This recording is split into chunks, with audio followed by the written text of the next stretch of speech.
មហន្តរាយបណ្ដាញចែកចាយទំនិញសៀម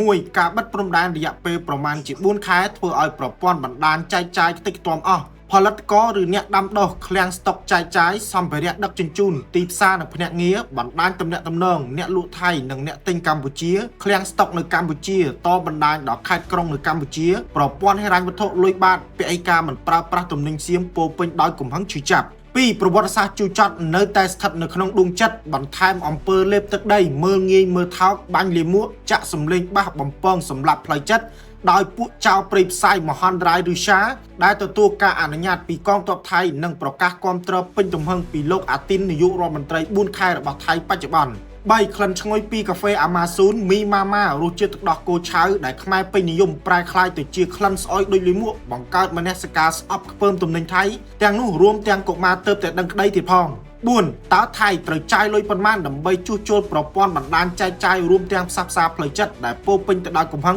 ដើម្បីនាំចូលមកកម្ពុជាឲ្យបានជាង$5,000 លានឡើងវិញ5បិទច្រកព្រំដែនកាន់តែជិតនិងកាន់តែយូរបណ្ដាញចែកចាយខ្ទេចខ្ទីអន្តរាយឈានទៅដល់ការបាត់ដាន Boost Strong ញ៉ាំ Boost Strong ឆ្ងាញ់ជាងគេ